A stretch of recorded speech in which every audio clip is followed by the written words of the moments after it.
தமிழ் சினிமாவின் முக்கிய இயக்குனர்களில் ஒருவர்தான் ஏ.ஆர். முருகதாஸ். இவரோட டைரக்ஷனில் வெளியான திரைப்படங்களின் பட்டியலையும் அந்த திரைப்படங்கள் அவருக்கு வெற்றியை கொடுத்ததா இல்லையா என்பதை பற்றியும் இந்த வீடியோல பார்க்கலாம். உங்களை அன்புடன் வரவேற்பது உங்கள் தமிழ் ஃபேக்ட்ஸ் சேனல்.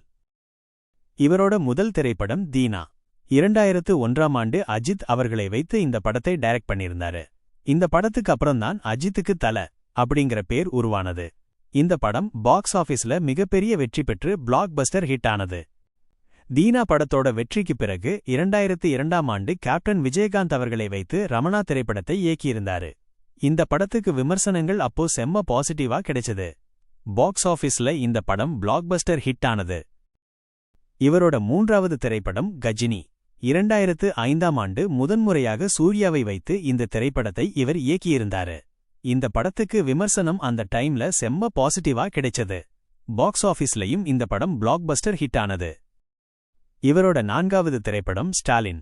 2006ஆம் ஆண்டு சிரஞ்சீவியை வைத்து தெலுங்குல இந்த படத்தை இயக்கியிருந்தாரு. அங்க இந்த படத்துக்கு பாசிட்டிவான விமர்சனங்கள் தான் கிடைச்சது. பாக்ஸ் ஆபீஸ்ல இந்த படம் சூப்பர் ஹிட் ஆனது. இவரோட ஐந்தாவது திரைப்படம் கஜினி ஹிந்தி ரீமேக். 2008ஆம் ஆண்டு அமீர்கான் அவர்களை வைத்து இந்த படத்தை இயக்கியிருந்தாரு. அங்கேயும் இந்த படம் பிளாக் பஸ்டர் ஹிட் ஆனது. இவரோட ஆறாவது திரைப்படம் ஏழாம் அறிவு. இரண்டாவது முறையாக சூர்யாவை வைத்து இந்த படத்தை டைரக்ஷன் பண்ணியிருந்தாரு. அதிக எதிர்பார்ப்போட வெளியான இந்த படம் எதிர்பார்த்த அளவுக்கு வெற்றியை பெறலன்னு தான் சொல்லணும். பாக்ஸ் ஆபீஸ்ல இந்த படம் ஆவரேஜான வெற்றியை தான் பெற்றது. இவரோட ஏழாவது திரைப்படம் துப்பாக்கி. முதல் முறையாக விஜயுடன் இணைந்து இந்த படம் வெளியானது. 2012ஆம் ஆண்டு வெளியான இந்த படத்துக்கு விமர்சனங்கள் செம்ம பாசிட்டிவா கிடைச்சது. பாக்ஸ் ஆபீஸ்ல இந்த படம் மெகா பிளாக் பஸ்டர் ஹிட் ஆனது. இவரோட எட்டாவது திரைப்படம் ஹாலிடே. இது துப்பாக்கி படத்தோட ஹிந்தி ரீமேக். 2014ஆம் ஆண்டு அக்ஷய் குமார் அவர்களை வைத்து இந்த படத்தை டைரக்ட் பண்ணினார். இந்த படத்துக்கும் நல்ல ரெஸ்பான்ஸ் கிடைச்சி பாக்ஸ் ஆபீஸ்ல பிளாக் பஸ்டர் ஹிட் ஆனது. அடுத்து மீண்டும் விஜயுடன் இணைந்து கத்தி திரைப்படம் 2014ஆம் ஆண்டு வெளியானது. இந்த படத்துக்கு விமர்சனம் செம்ம பாசிட்டிவா இருந்தது.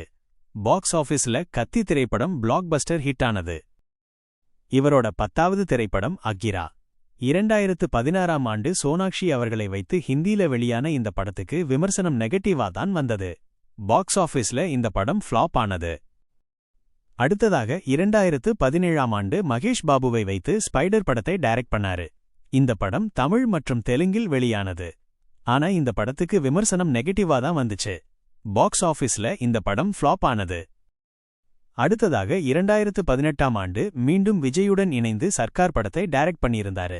இந்த படத்துக்கு விமர்சனங்கள் பாசிட்டிவ் கிடைச்சி பாக்ஸ் ஆபீஸ்ல சூப்பர் ஹிட் ஆனது. அடுத்ததாக 2020ஆம் ஆண்டு சூப்பர் ஸ்டார் ரஜினிகாந்தை வைத்து தர்பார் படத்தை இயக்கியிருந்தாரு. இந்த படத்துக்கு பெரிய எதிர்பார்ப்பு இருந்துச்சு. ஆனா மிக்ஸ்டான விமர்சனங்கள் தான் கிடைச்சது. பாக்ஸ் ஆபீஸ்ல இந்த படம் ஆவரேஜான வெற்றியை தான் பெற்றது. இந்த படத்துக்கு பிறகு 5 வருடம் கழித்து ஹிந்தியில சல்மான் கான் அவர்களை வைத்து சிக்கந்தர் படத்தை இயக்கினார். இந்த படத்துக்கும் நெகட்டிவ் விமர்சனங்கள் தான் கிடைச்சது. பாக்ஸ் ஆபீஸ்ல இந்த படம் ஃப்ளாப் ஆனது. கடைசியாக சிவகார்த்திகேயனை வைத்து மதராசி படத்தை இயக்கியிருந்தாரு. இந்த படத்துக்கு மிக்ஸ்டான விமர்சனங்கள் தான் கிடைச்சது. பாக்ஸ் ஆபீஸ்ல மதராசி படம் ஆவரேஜான வெற்றியை தான் பெற்றது. இந்த மாதிரி அரசியல் மற்றும் சினிமா தொடர்பான பல சுவாரஸ்யமான செய்திகளை உடனுக்குடன் தெரிந்து கொள்ள மறக்காம நம்ம தமிழ் ஃபேக்ட்ஸ் சேனலை சப்ஸ்கிரைப் பண்ணுங்க. நாங்க போடுற வீடியோக்கள் உங்களுக்கு உடனே நோட்டிஃபிகேஷனா வரணும்னா அந்த பெல் பட்டனையும் கிளிக் பண்ணிக்கோங்க.